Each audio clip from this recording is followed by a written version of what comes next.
Amém, irmãos? Boa noite, graça e paz, amém? Vou convidá-los nesse momento a fazer um pouquinho de silêncio para que possamos iniciar o nosso culto ao Senhor. Convidá-los também a abrir as suas Bíblias lá em Romanos 15, do 5 ao 7. Vamos abrir a palavra de Deus.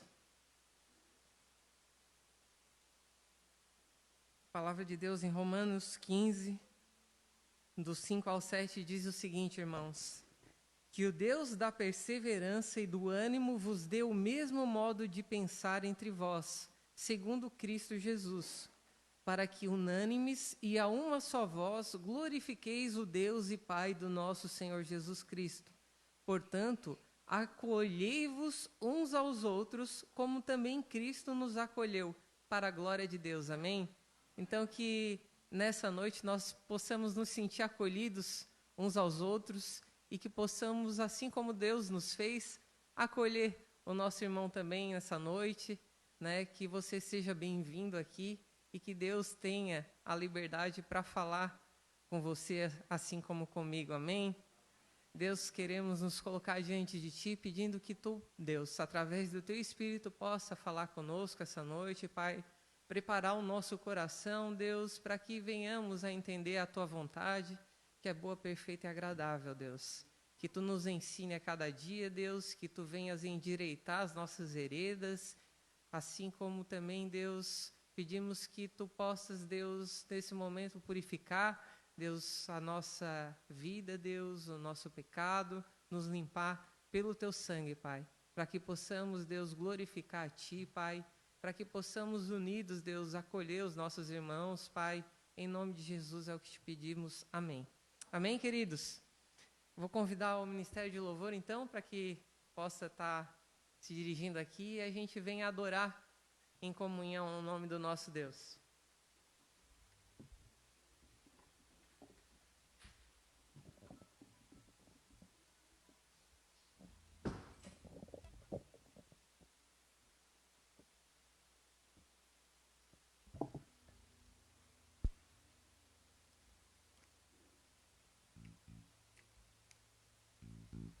Amém? Essa música, ela fala sobre celebração. Então, que você, durante esse louvor, possa estar batendo palmas, celebrando ao Senhor e cantando a Ele. Amém?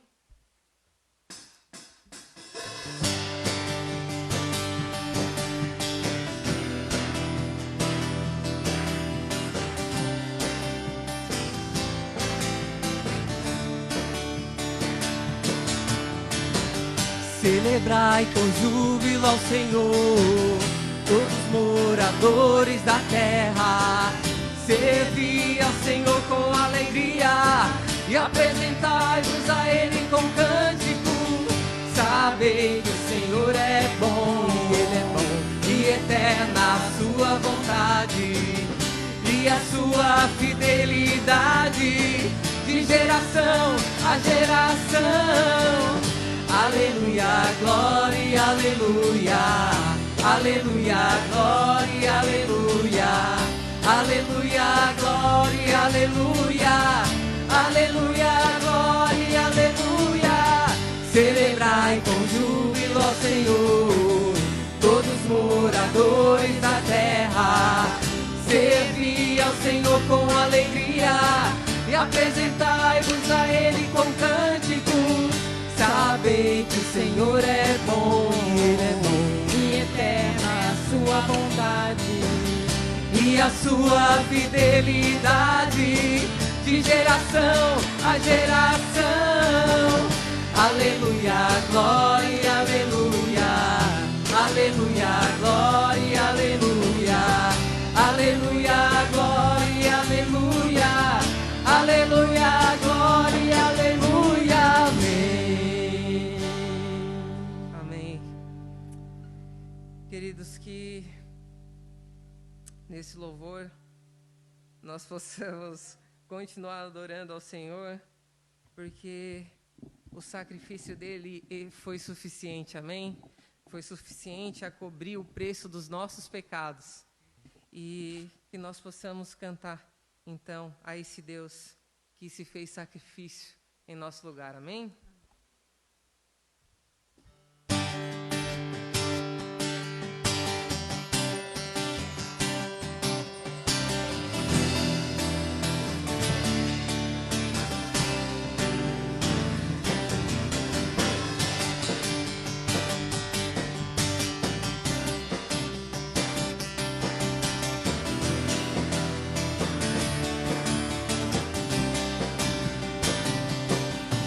A tua cruz, o teu fardo, meu pecado apagou. E hoje tudo novo se fez. Santidade é a minha adoração. Cordeiro Santo, Cordeiro de Deus, amado da minha alma. Cordeiro Santo, Cordeiro de Deus, amado Salvador. A tua cruz, o teu fardo, meu pecado apagou. E hoje tudo novo se fez. Santidade é a minha adoração. Cordeiro Santo, Cordeiro de Deus, amado da minha alma. Cordeiro Santo, Cordeiro de Deus, amado Salvador. Cordeiro Santo, Cordeiro de Deus, amado da minha alma. Cordeiro Santo, Cordeiro de Deus, amado Salvador.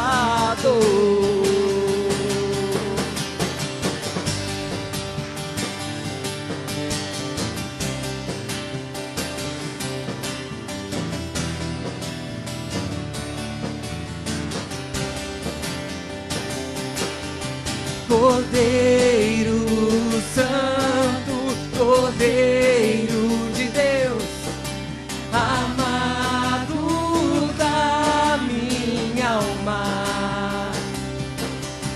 Cordeiro Santo, Cordeiro de Deus, amado, amado Salvador.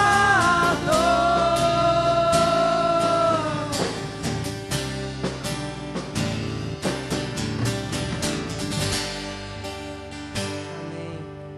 Ele que é o nosso amado Salvador, Cordeiro Santo, que em homenagem a esse Deus, queridos, em mesma forma de honra e adoração a Ele, você possa estar trazendo os seus dízimos, as suas ofertas nesse momento, louvando a Ele também por tudo aquilo que Ele tem feito em você, através de você, e por aquilo que Ele ainda há de fazer, amém? Então que durante essa música você possa dedicar a Ele os seus dízimos e as suas ofertas. Aqueles que têm o desejo também de assim fazer e estão em suas casas, né? A igreja possui uma conta bancária que você encontra, acredito, no Facebook da nossa igreja. Você pode estar também ofertando e dizimando ali através desse meio, amém?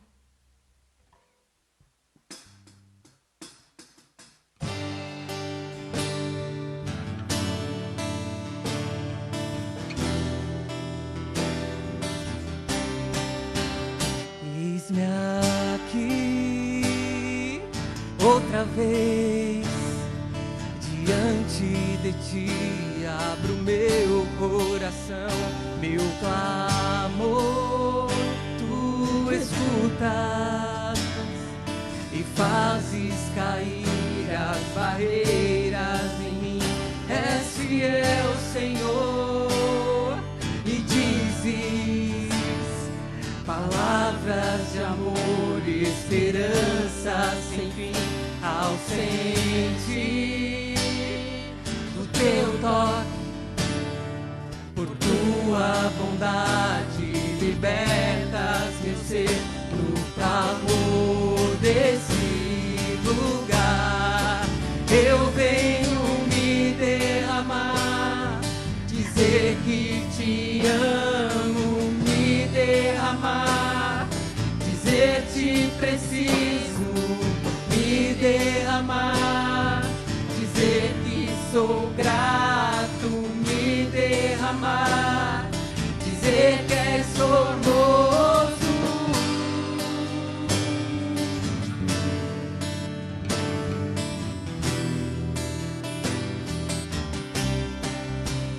Eis-me aqui outra vez diante de ti, abro meu coração, meu clamor tu escutas e fazes cair as barreiras em mim. És fiel, Senhor, e dizes palavras de amor, esperança sem fim. Ao sentir o teu toque, por tua bondade libertas meu ser no calor desse lugar.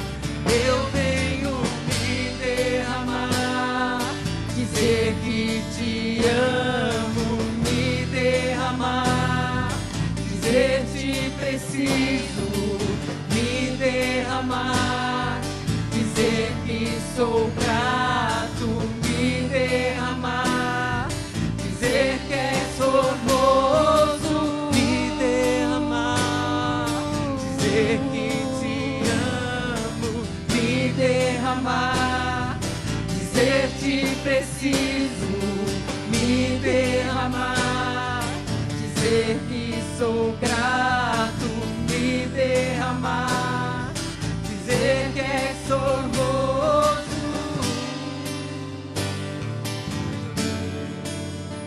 És formoso.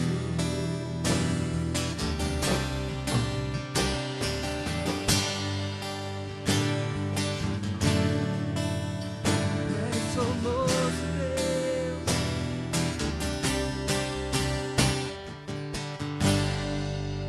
Amém. Os irmãos podem se assentar. Nesse momento nós vamos estar passando a palavra ao pastor Alzenísio para que ele venha trazer a mensagem de Deus. Amém? Boa noite a todos, graça a vós e paz da parte de Deus nosso Pai e do nosso Senhor Jesus Cristo. Amém? Eu quero convidar você a abrir a sua Bíblia, lá no Evangelho de Marcos, capítulo 1. É o texto que nós estamos abordando. E nós hoje vamos dar sequência na nossa série de mensagens baseadas então no Evangelho de Marcos. Hoje a gente vai estar meditando, pensando um pouquinho a respeito do chamado dos primeiros discípulos, e o texto que nós vamos ler agora está no capítulo 1 do Evangelho de Evangelho de Marcos, versículos 16 a 20. Amém? Todos encontraram?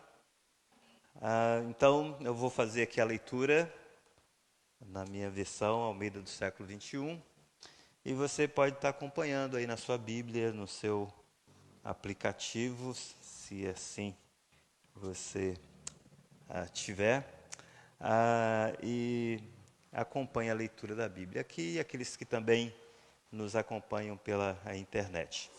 Diz assim o texto, Evangelho de Marcos, capítulo 1, do 16 ao 20. Andando junto ao mar da Galileia, viu Simão e André, seu irmão.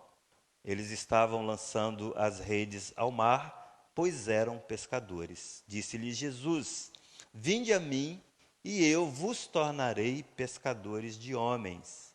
Então, imediatamente, eles largaram as redes e o seguiram. Passado um pouco mais adiante, Jesus viu os irmãos Tiago e João, filhos de Zebedeu, que estavam no barco consertando as redes, e logo os chamou. E eles passaram a segui-lo, deixando seu pai Zebedeu com os empregados no barco. Vamos orar.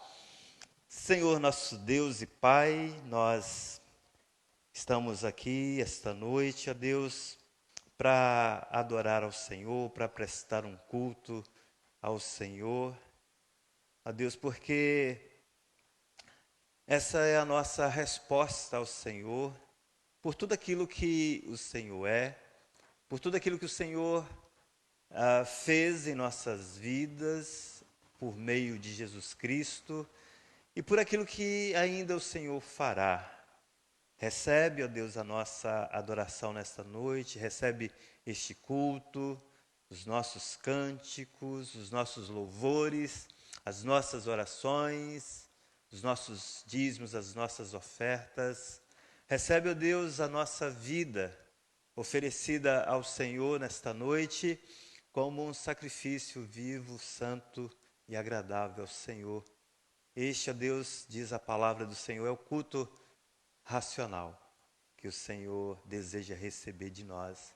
E digna-te, Senhor, de receber esse culto, essa adoração.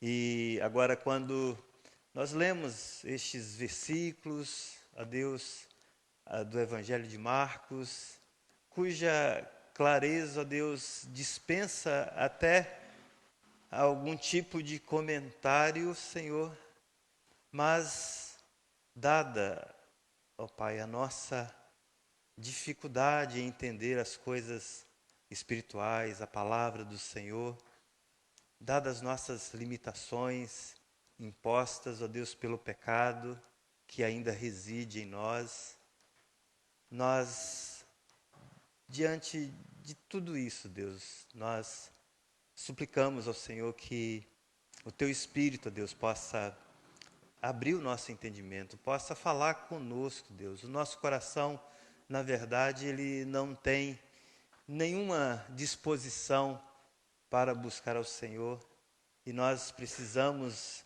dessa ação do Espírito do Senhor nesta noite, nesta hora, quando a palavra do Senhor é lida e será explicada, será exposta, Senhor.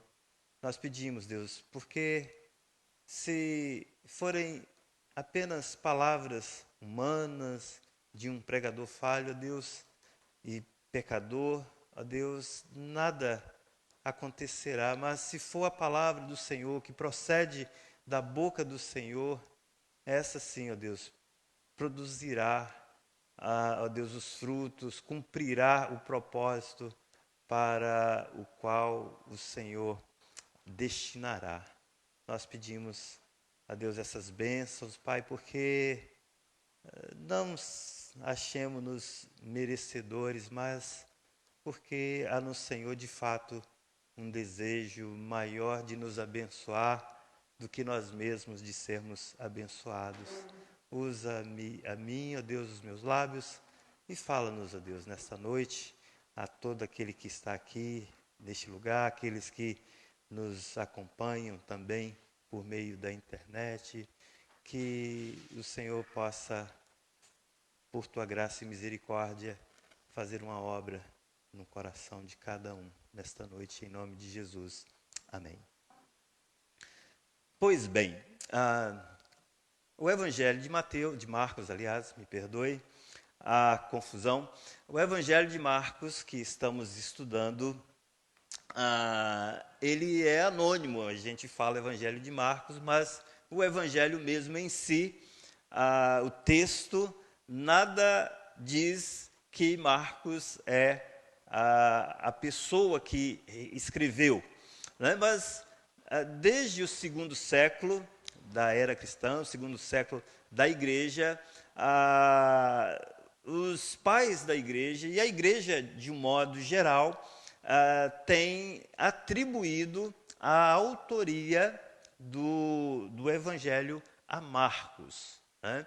Marcos não foi nenhum dos apóstolos, mas ele tinha uma relação muito próxima com Pedro, né? E o propósito de Marcos, ao escrever o Evangelho, que acabou levando o seu nome, é apresentar Jesus como o Filho sofredor de Deus, o servo sofredor de Deus, e mostrar que os seus seguidores, os seguidores de Jesus, devem também trilhar esse mesmo caminho de sofrimento, o mesmo caminho que o Filho de Deus teve em direção à cruz. Os seus seguidores, os seus discípulos, também deverão seguir. Possivelmente, esses seguidores de Jesus, ou esses discípulos de Jesus, para os quais Marcos escreve primeiramente, eram cristãos gentios que moravam em Roma e possivelmente eles ouviram o Evangelho através das pregações do apóstolo Pedro.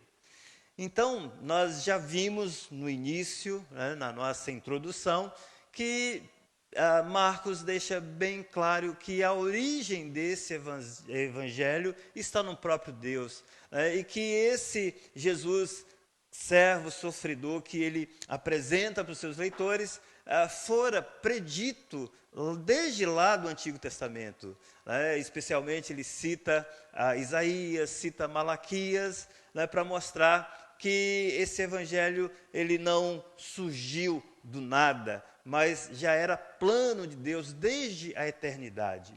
E depois, aqui na nossa perícope, que vai do versículo 14 até o 20, depois de Marcos, então, apresentar a essência da mensagem de Jesus, cujo tema central é o reino de Deus, ou seja, nós vimos na semana passada que a ideia de reino que Jesus trouxe não é a ideia espacial de território, mas a ideia, na verdade, de reino na Bíblia, que no grego é basileia, é a ideia de domínio, a ideia de governo.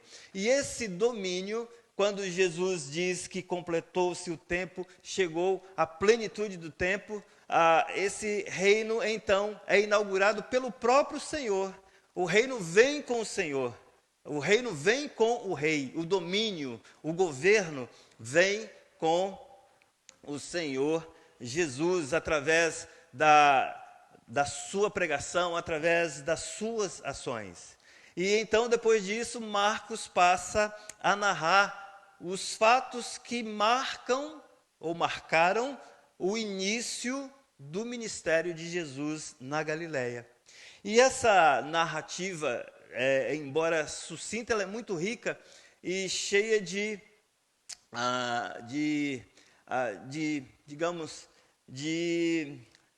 conteúdo teológico, digamos assim. Essa ideia, esse estilo de escrever resumidamente, sucintamente, faz parte, é uma coisa muito peculiar no Evangelho de Marcos, né? Então, essa narrativa aqui que nós acabamos de ler, onde Marcos mostra ali o início do ministério de Jesus, que começa na Galileia e inicia aí com o chamado dos primeiros discípulos, né? E nós vamos ver um pouquinho a respeito da autoridade de Jesus nesse chamado e também as implicações desse chamado de Jesus na vida desses 4 pescadores aqui. É de encher o nosso coração, né, o fato, quando nós pensamos no fato de que Deus, na sua soberania, Deus, na sua infinita sabedoria, Ele escolhe pessoas comuns, pessoas que outrora eram rebeldes em relação ao próprio Deus. Deus escolhe essas pessoas para cumprir, para dar cabo de um plano, de um projeto que vai muito além da nossa capacidade de conceber. E a despeito das nossas fraquezas, das nossas debilidades, Deus faz uso de nós, porque aprouve Ele agir assim. Esse é o modus operandi do Senhor. Deus usa pessoas, de Gênesis a Apocalipse. O Spurgeon, ele escreveu num dos seus escritos, que Deus, ele arrisca a reputação dele em nos chamar, em nos convocar para fazer alguma coisa. Deus arrisca a reputação dele em nos confiar alguma tarefa. Lá em Jó diz que Deus, ele não confia nem nos anjos dele. Imaginem nós. Mas ainda assim, Deus, ele confiou a nós um chamado. Deus nos chamou. Que coisa extraordinária, que coisa maravilhosa esse fato de que nós podemos e somos chamados para sermos cooperadores de Deus. Nós somos chamados para sermos ministros dessa nova aliança, uma aliança muito mais gloriosa do que aquela da qual Moisés ele foi o precursor. E então, isso é algo assim extraordinário, e a gente vai estar entendendo um pouquinho dessa questão da autoridade de Jesus no chamado, o que ainda demonstra mais essa nobreza e essa dignidade do chamado de Jesus. O texto fala que Jesus estava andando junto ao mar da Galileia, e ali ele viu Simão e André, seu irmão. Esse mar da Galileia, ele é bem falado, ele é bem citado nas Escrituras, né? Ele é mencionado, inclusive, lá no Antigo Testamento. E ele tem vários nomes. Aqui, o nome que Marcos dá a esse mar, que na verdade era um lago com dimensões consideráveis, né? Esse lago, ele devia ter uns 22,5 quilômetros de comprimento e de largura uns 13 quilômetros. Então, esse mar, ou lago, ele recebe esse nome por causa da região da Galileia, mas ele é também chamado de Lago de Genezaré. O mar de Quinerete é chamado de Mar de Tiberíades. Isso é só para você ter conhecimento quando você fizer a leitura dos evangelhos, encontrar, e você vai saber que tudo se refere, essas nomenclaturas se referem ao mesmo mar, ao mesmo lago.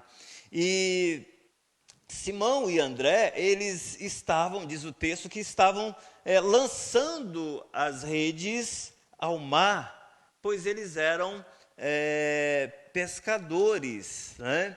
E é bem interessante e significativo e digno de nota, né, que Jesus ele não chama desocupados, né? Ele não chama alguém que fracassou numa profissão, numa área, para servi-lo.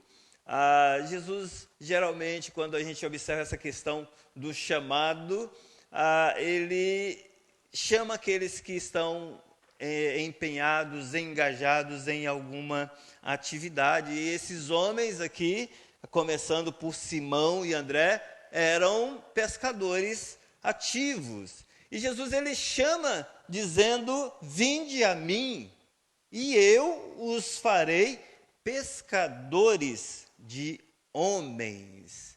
É interessante, a NVI diz assim: sigam-me. Né? Essa expressão, essas palavras de Jesus, vinde a mim e eu vos tornarei pescadores de homens, ela tem um imperativo, uma ordem, né? Vinde a mim, traduzido aqui, no texto original, na verdade, é um advérbio que funciona como um verbo, mas que está no modo imperativo, indicando um mandamento, uma ordem. É de fato, um imperativo por um lado, mas por outro lado, é uma promessa. Vinde a mim e eu vou fazer de vocês pescadores de homens. Né? Então, é uma promessa condicional.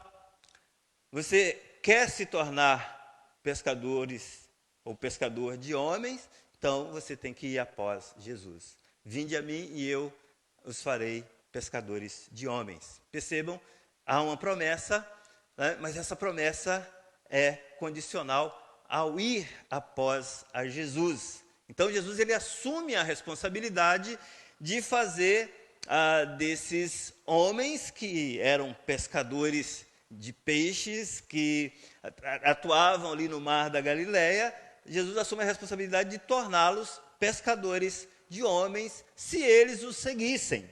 Então, tem uma condicional. E perceba a autoridade de Jesus nesse chamado.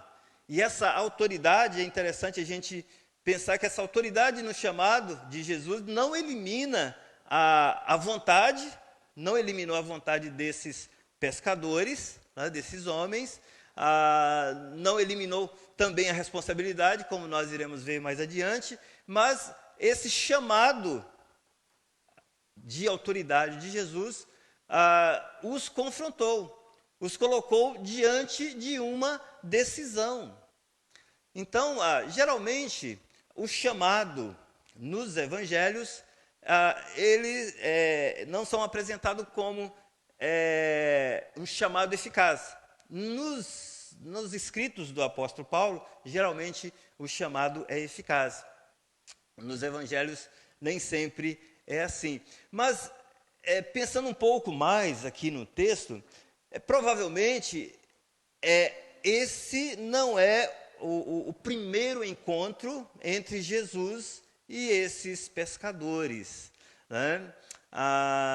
Parece que houve um encontro antes, isso está lá em João capítulo 1, nos mostra algo mais ou menos assim.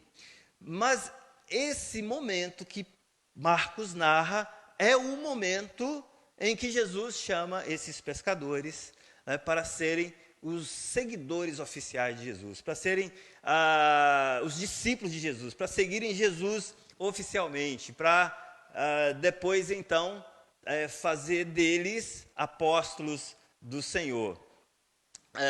Essa história do chamado, de chamar dos mestres, chamarem e fazerem discípulos, esse negócio é bem antigo, desde a filosofia grega, os antigos filósofos gregos, eles também chamavam os seus discípulos, eles tinham as suas escolas e tinham os seus seguidores. Nos tempos de Jesus, havia os rabinos, né? E esses rabinos, que eram os chamados doutores da lei, né, como é mencionado nos evangelhos, eles também chamavam os seus discípulos.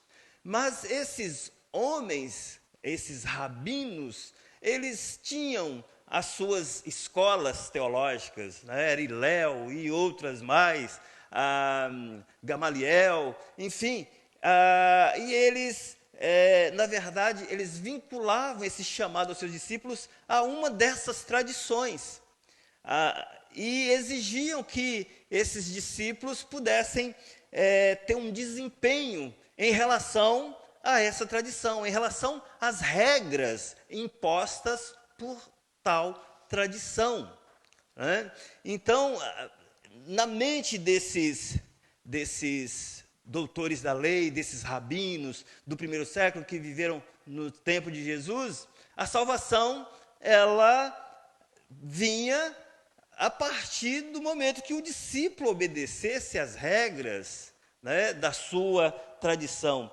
Não é de nós admirarmos, e também dos ouvintes de Jesus ficarem admirados, quando lá no versículo 22 do capítulo 1 ainda, quando diz assim: todos se maravilharam com o seu ensino, porque os ensinava como quem tem autoridade, e não como os escribas. A autoridade de Jesus vinha dele mesmo. Ele não precisava citar uma fonte, ele não precisava pegar um escrito para ter autoridade. As palavras vinham dele mesmo, porque vinham do Senhor. E Jesus, então, chama esses homens não para se ligarem a uma religião, não para se ligarem a uma tradição, não para cumprirem as regras de uma religião, mas Jesus chama para si: vinde após mim. Jesus chama esses homens para se ligarem a Ele. Por quê? Porque é Ele que é a salvação, é Ele que é a fonte da vida, é Ele que pode dar esperança, é Ele que pode salvar. O próprio Jesus, ele faz um apelo ao coração lá em Mateus, capítulo 11, 28, quando ele diz assim: vinde a mim todos vós que estáis cansados e sobrecarregados, e eu vos aliviarei. Aprendei de mim, que sou manso e humilde de coração, e encontrareis descanso para a vossa alma. Quando Jesus falou isso, os ouvintes ali no Evangelho de Mateus entendiam da mesma forma que esses discípulos entendiam a autoridade de Jesus, esses primeiros chamados. Porque os apóstolos, na verdade os escribas, os doutores da lei, eles impunham um jugo da lei, um jugo de uma tradição pesado sobre as pessoas. E Jesus está falando: o meu jugo é leve, o meu fardo é suave, o meu fardo é leve, o meu jugo é suave. O jugo era o peso que os doutores da lei colocavam sobre os seus seguidores. E Jesus está falando que o fardo dele é leve, porque o ensino, e aqui a gente está no início do Evangelho, mas os ouvintes de Jesus, os leitores de Marcos, conforme Marcos narra aqui, esses primeiros ouvintes, eles perceberam que era diferente. Eles perceberam a autoridade de Jesus. Jesus não precisava citar, embora ele recorresse às Escrituras para confirmar que de fato ele era Messias. Mas a autoridade de Jesus lhe era intrínseca. Era inerente a Ele mesmo, porque Ele é Deus. E é Ele que pode salvar. E é só Jesus que pode salvar. Não é a sua performance diante dos mandamentos bíblicos que vai te salvar. Não é o seu desempenho humano em cumprir regras, em cumprir requisitos, ainda que algumas das regras nós devemos observar, mas a motivação não é que nós venhamos ser salvos por observar uma regra e cumprir um mandamento. A motivação não é essa. Então, Jesus, ele já no início da sua mensagem, ele mostra que arrependimento e fé é necessário para a salvação. Um voltar-se para Jesus, um voltar-se para o Messias, o ungido de Deus. Isso não quer dizer que Jesus rejeitou a lei, mas ele deu a interpretação adequada à lei, coisa que os doutores da época de Jesus, os doutores da lei, já haviam distorcido. Então, Precisamos entender, e isso é maravilhoso, a salvação é uma pessoa, é Jesus. A salvação não é um credo, não é o desempenhar e o cumprir de regras humanas. A salvação é uma pessoa, é Jesus. Creia em Jesus e você será salvo. Essa questão é basicamente a razão pela qual Jesus vai enfrentar vários conflitos com os líderes religiosos. Porque Jesus está quebrando todos aqueles paradigmas religiosos. É por isso que o Evangelho, na sua essência e na beleza como ele é revelado nas Escrituras, ele choca as pessoas, porque ele humilha o ser humano orgulhoso que acredita que pode fazer alguma coisa para amealhar o caminho da salvação. O Evangelho humilha a pessoa, o indivíduo, o pecador, porque mostra que ele é incapaz de fazer qualquer coisa por si mesmo, mas que Deus fez por meio de Jesus, mas que ele precisa se apropriar. Há uma iniciativa de Deus, há uma ação de Deus, e tem que haver mesmo, porque se não houver, e se não houvesse uma ação de Deus de vir até nós, é Jesus que vai até ao mar da Galileia, é Jesus que chama, mas isso requer uma resposta daqueles que foram chamados.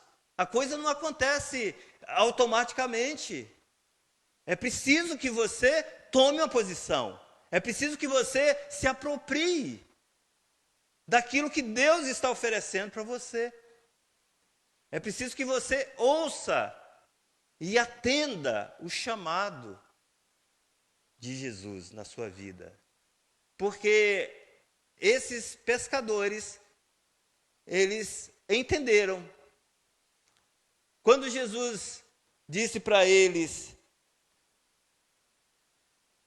eu vos tornarei pescadores de homens, é possível que aqui Jesus tenha usado um jogo de palavras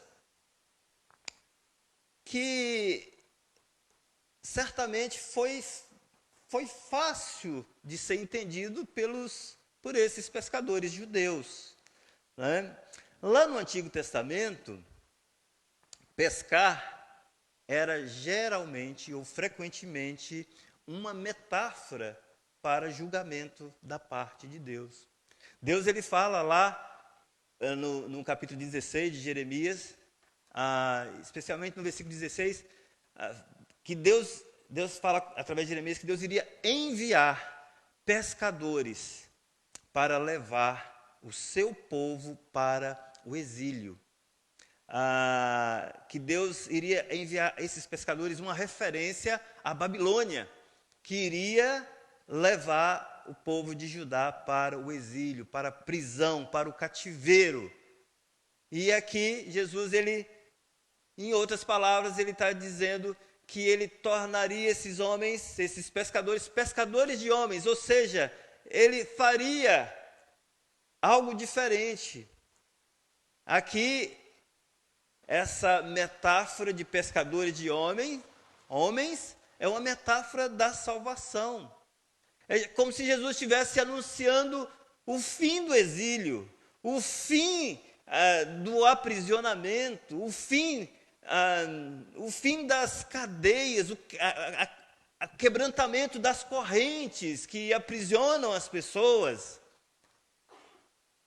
É o fim do exílio e o início do reinado de Jesus. Então, Jesus está chamando para esses pescadores de peixes se tornarem, para fazê-los pescadores de homens. E é muito interessante a resposta de obediência desses homens, né? Os irmãos mencionados aqui primeiro no versículo 16, Simão e André, eles eram, como já o texto deixa bem claro, eles estavam ali numa atividade intensa de pescaria, eles estavam trabalhando, eles estavam de fato, pescando, eles estavam lançando a rede ao mar, as redes ao mar. Né? Era uma atividade intensa. Os outros, lá os filhos de Zebedeu, eles estavam consertando essas redes, todos eles estavam trabalhando. Mas quando eles ouviram esse chamado de Jesus, diz o texto que imediatamente, eles largaram as redes. É claro que é possível que, como eu disse no início aqui, esse não era o primeiro encontro de Jesus com esses pescadores.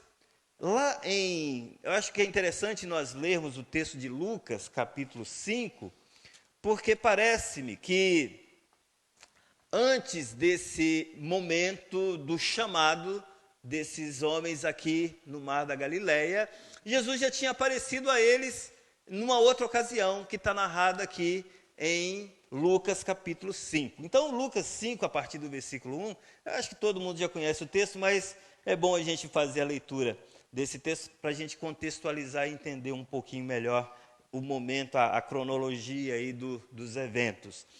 Então, no capítulo 5, diz assim: certa vez, às margens do lago de Genezaré, lembrando aqui que Genezaré é o mesmo Mar da Galileia, quando a multidão se comprimia junto a Jesus para ouvir a palavra de Deus, ele viu 2 barcos junto à praia do lago. Os pescadores haviam desembarcado e estavam lavando as redes. Parece que aqui os pescadores, esse povo aí trabalhando aí no mar, estavam encerrando as suas atividades.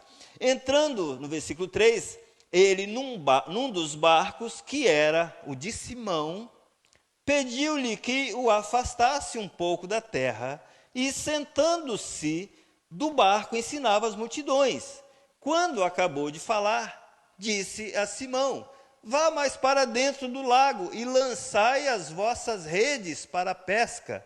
Simão disse: mestre, trabalhamos a noite toda e nada pescamos, mas por causa da tua palavra lançarei as redes. Fez isso, apanharam uma grande quantidade de peixes, tantos que as redes começaram a se romper. Acenaram então aos companheiros que estavam no outro barco para virem ajudá-los. E foram e encheram ambos os barcos, tanto que quase iam a pique. Ao ver isso, Simão Pedro prostrou-se aos pés de Jesus, dizendo: afasta-te de mim, Senhor, porque sou um homem pecador. Pois com a pesca que haviam feito, a admiração tomara conta dele e de todos os que o acompanhavam, bem como de Tiago e João, filhos de Zebedeu, que eram sócios de Simão. Jesus disse a Simão: não temas, de agora em diante serás pescador de homens. Então aqui é na narrativa de Lucas desse chamado. Antes do chamado acontece esse evento que nas nossas Bíblias tem ali o título, né? A epígrafe, dizendo que há a pesca maravilhosa. Então, esses homens aqui, na narrativa de Marcos, no momento do chamado, eles já tinham visto Jesus operar esse milagre. Eles, então, responderam ao chamado, porque eles, na percepção deles, eles já estavam vendo Jesus não simplesmente como um mero carpinteiro, filho de um carpinteiro lá da Galileia, mas eles já tinham uma percepção de aquele Jesus que os chamara era além de um homem comum. Talvez não tivesse tão clara na mente deles tudo que Jesus era, tudo que Jesus viria fazer, mas eles já tinham percebido que Jesus não era um homem qualquer, não era um homem comum. E eles imediatamente, diz o texto, eles largaram as redes e seguiram Jesus. E Tiago e João, eles deixaram mais do que as redes. Diz o texto que, no versículo 19, que passando um pouco mais adiante, Jesus viu os irmãos Tiago e João, filhos de Zebedeu, que estavam no barco consertando as redes, e logo os chamou. E eles passaram a segui-lo, deixando seu pai Zebedeu com os empregados no barco.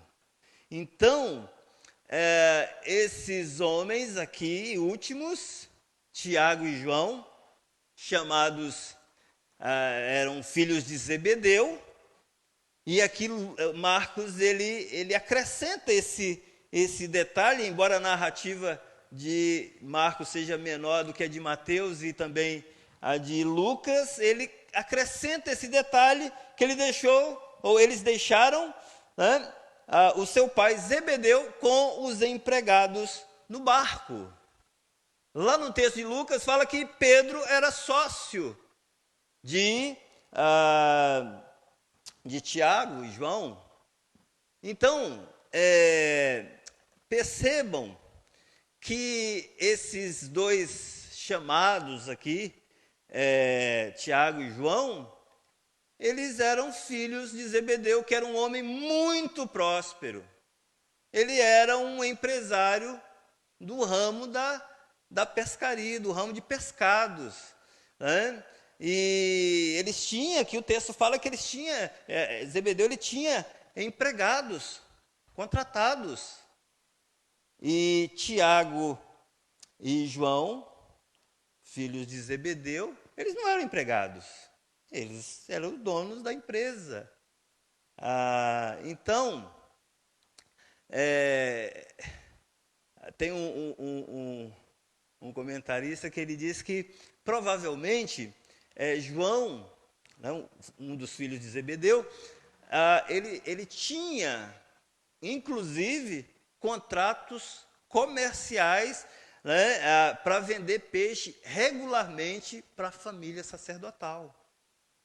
Então era um negócio lucrativo. E além da pesca, dizem que eles também salgavam peixes. Então, quando a gente pensar em falar, né, que os apóstolos eram pessoas muito toscas, destituídas de qualquer conhecimento, tá certo, eles não tinham, né, exceto o apóstolo Paulo, eles não tinham uma formação,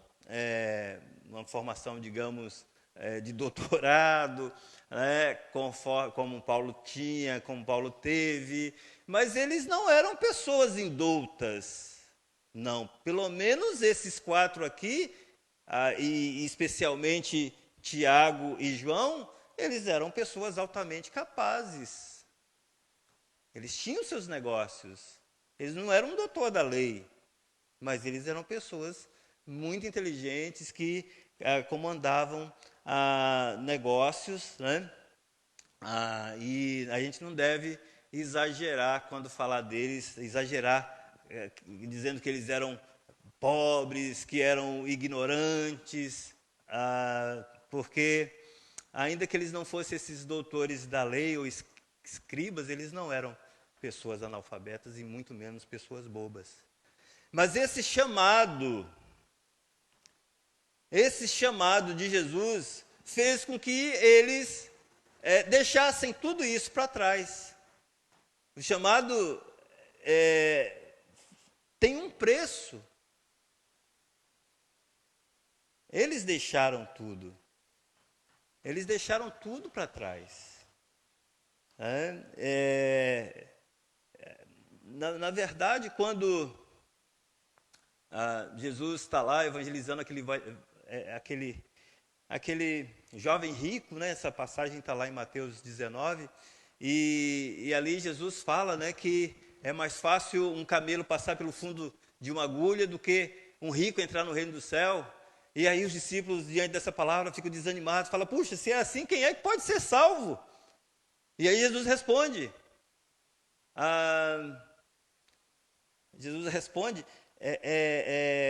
É impossível para o homem, mas não para Deus. Para Deus tudo é possível. E aí Pedro fala assim, mas Senhor, e nós? Que largamos tudo. O que nós vamos ganhar com isso? Jesus fala, vocês vão ganhar muita coisa aqui e ainda mais na vida por vir. Então, não eram pessoas que não tinham nada, pelo menos alguns deles. Né? Então, seguir a Jesus, ser discípulo de Jesus, tem um chamado. O chamado requer uma resposta nossa. E esse chamado, ele tem implicações na nossa vida. Para Simão e André, envolveu o sacrifício. E o sacrifício deles foi deixar os seus negócios para trás. Não estou dizendo que se Jesus te chamar hoje, você tem que deixar os seus negócios para trás. Pode até acontecer que, dependendo do chamado, da natureza do chamado, da missão que Deus quer confiar e entregar nas suas mãos, talvez você tenha que abandonar mesmo. Isso acontece, mas não estou dizendo que isso é uma regra. Mas seguir Jesus envolve sacrifício. Seguir Jesus envolve sacrifício. É sacrificial. Tiago e João, eles deixaram a família para trás. Então, para esses 4 homens aqui, esses 4 pescadores, seguir Jesus significou uma vida de serviço que incluía dificuldade. E todos eles, menos João, foram martirizados. João morreu exilado na ilha de Patmos. Foi o único dos apóstolos que morreu sem ser martirizado, mas mesmo assim, num cativeiro, numa ilha, isolado. Então nós precisamos, e o Evangelho de Marcos, ele retrata esse aspecto do seguir Jesus. Há sacrifício. Não vai ser fácil, não é fácil seguir a Jesus. Seguir Jesus significa que também nós temos uma missão. E isso é maravilhoso, porque é a maior e mais gloriosa missão que um mortal pode receber. É buscar os perdidos. Na linguagem de Jesus aqui, é pescar homens. Essa é a missão. E Jesus quer que seus seguidores, hoje também, se tornem pescadores de homens. O próprio Jesus, ele diz, quando esteve aqui nessa terra, que ele veio buscar e salvar o que havia perdido. Ele veio salvar pecadores. E ele continua fazendo através dos seus discípulos, através dos seus seguidores, que entendem a missão. E ele tem autoridade para nos mandar. Quando da sua ressurreição, após a sua ressurreição, no monte, também na região da Galileia, lá em Mateus 28, disse Jesus, toda autoridade me foi dada no céu e na terra. Portanto, ide, fazei discípulos de todas as nações, batizando-os em nome do Pai, do Filho e do Espírito Santo, ensinando-os a guardar todas as coisas que eu vos tenho dito. E eis que eu estarei convosco até a consumação dos séculos. É o nosso chamado, é a nossa missão precípua. E é a única missão que de fato tem implicações eternas. Tudo que você fizer aqui vai ficar para trás, as suas conquistas, os seus títulos, os seus diplomas, o dinheiro que você conseguir, o patrimônio que você construir, isso tudo vai ser diluído, isso tudo vai ficar para trás. Mas essa missão cumprida, ela tem e terá dividendos eternos. Então, para nossa reflexão, para nós pensarmos como seguidores de Cristo hoje, será que nós estamos dispostos a nos sacrificar pelo Senhor? O Senhor que morreu por nós, o Senhor que deu a sua vida para nos livrar, para nos libertar do pecado, da condenação, para nos salvar. Será que nós estamos dispostos a sacrificar os nossos desejos egoístas pelo Senhor? Será que nós estamos dispostos a buscar os perdidos? As pessoas estão perdidas. Jesus, certa ocasião, ele observou que as pessoas estavam como ovelhas que não têm pastor, sem saber para onde estavam indo. É assim que as pessoas vivem. Elas não sabem discernir entre a mão direita e a mão esquerda. E nós temos a mensagem, a única mensagem. E o Senhor nos chama para nós sermos também pescadores de homens.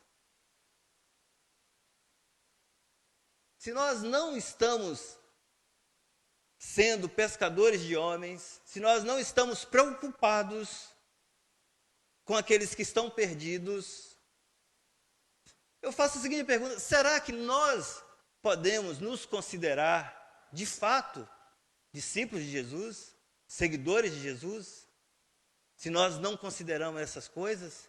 Se nós não nos preocupamos com aquilo que Jesus nos chama, nos comissiona a fazer? Então, meus irmãos amados e ouvintes, Jesus deseja que nós sejamos seguidores dele, que nós sejamos discípulos dele, e que essa narrativa aqui de Marcos, do chamado desses 4 homens, desses 4 pescadores, e do serviço que eles prestaram, a gente já conhece mais ou menos a história deles, né?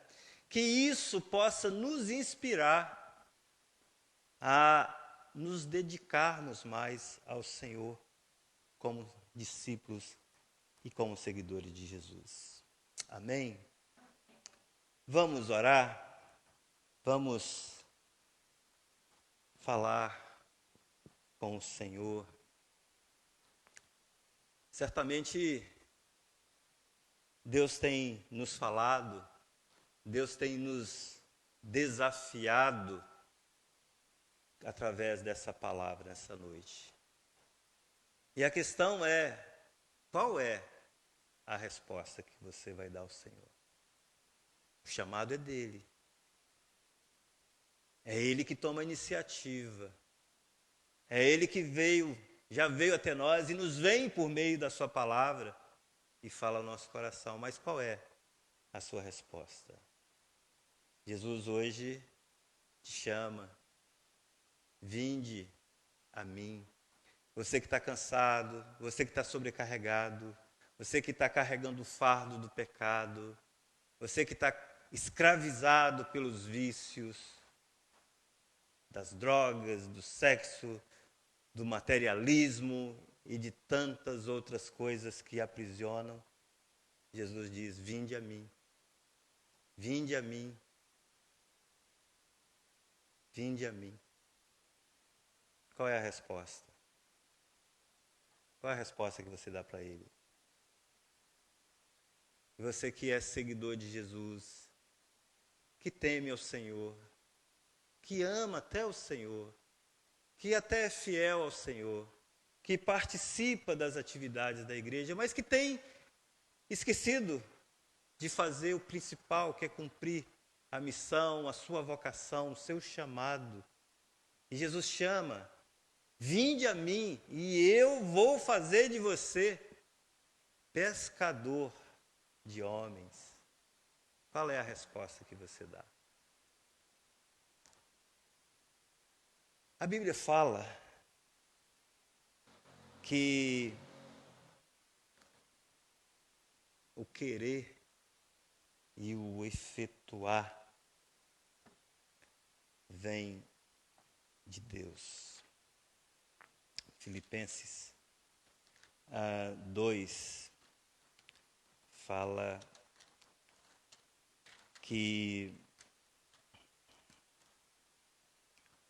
é Deus quem opera em nós tanto o querer como o realizar, segundo a sua boa vontade.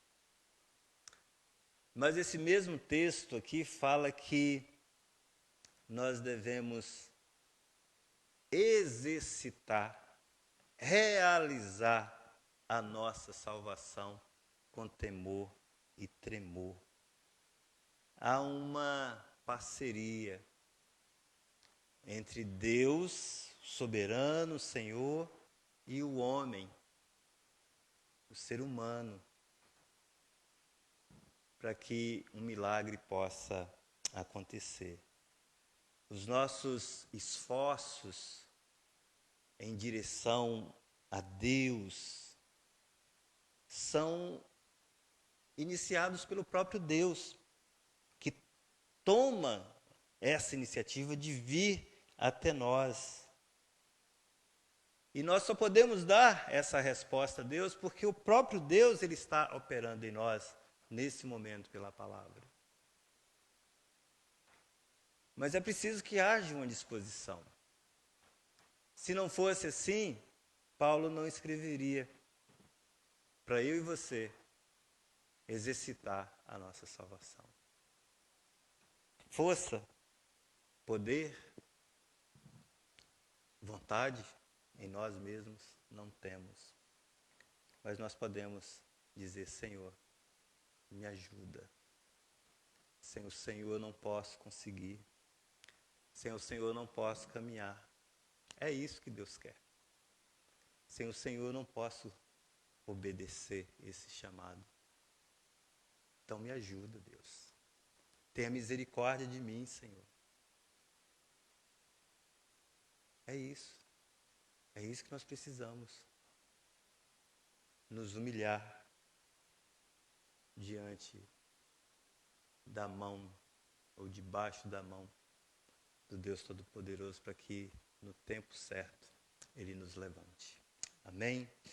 Pai, em nome de Jesus, nós agradecemos por Tua palavra nesta noite, ó Deus, pelo desafio que ela nos apresenta e por nos confrontar, ó Deus, nesta noite. Nós, ó Deus, queremos reconhecer que não somos nada, absolutamente nada sem o Senhor. Sem o Senhor não podemos fazer nada, ó Deus. Só somos salvos, só fomos salvos, ó Deus, porque o Senhor veio até nós, abriu os nossos olhos, revelou-se a nós, despertou, ó Deus, a fé em nosso coração, por intermédio da Tua palavra, por uma ação sobrenatural do Teu Espírito, para que nós pudéssemos enxergar a nossa miséria, a miséria do pecado que reside em nós, e assim, ó Deus, despertados pelo Teu Espírito, vivificados pelo Teu Espírito, podermos dar um passo de volta ao Senhor. Obrigado por essa obra maravilhosa, magnífica, inexplicável, a Deus, em nossas vidas. Não entendemos mesmo por que o Senhor nos salvou, senão somente entender que é um ato da graça do Senhor.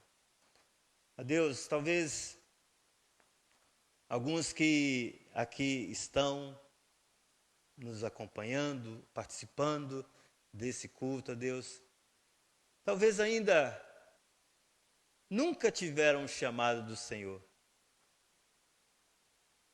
Talvez nunca foram despertados pelo Senhor. Mas nós pedimos a Deus que o Senhor visite cada coração nessa noite, que está alienado, que está alheio ao Senhor, que está endurecido, ó Deus, pelo pecado, pelo engano do pecado, pela mentira do diabo, pelo engano desse mundo. Nós pedimos que o Teu Espírito possa iluminar o coração dessas pessoas nessa noite e que possam, ó Deus, entender o chamado do Senhor em suas vidas, para as suas vidas, Deus, para a glória do Teu nome, Senhor. Nós pedimos a Deus como igreja, como servos do Senhor, os quais o Senhor já tirou das trevas, já transportou para o Teu reino, ó Deus. Nós te suplicamos que o Senhor nos ajude, que o Senhor coloque em nosso coração um desejo, ó Deus, de falar do Senhor, de proclamar a Tua salvação, de lançar as redes, ó Deus, para arrastarmos aqueles que estão perecendo no pecado. Nos usa, Deus, como instrumentos, Pai, nas Tuas mãos. Nós estamos vivendo, de fato, um momento difícil,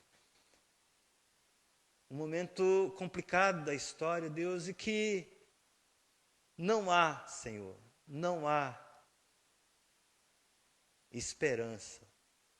Não há esperança fora do Senhor, não há esperança à parte de Jesus Cristo, não há esperança, ó Deus, sem o Evangelho, e nós sabemos disso. Nos ajuda, Deus, a alcançarmos essas pessoas e levarmos, ó Deus, a esperança que é em Cristo Jesus. Abençoe o Teu povo, abençoe a Tua igreja, ó Deus, nos conceda uma semana abençoada na presença do Senhor. Obrigado por esta noite, obrigado pela vida de cada irmão e irmã aqui, cada família aqui representada, obrigado pela vida de cada pessoa, Deus, que nos acompanha pela internet, por cada um dos nossos irmãos. Nós oramos, pedimos a Deus que o Senhor os guarde, que o Senhor os livre do mal, que o Senhor os proteja e que o Senhor não permita que, ó Deus, esse tempo de distanciamento social venha a ser um tempo de esfriamento espiritual nas suas vidas, Senhor.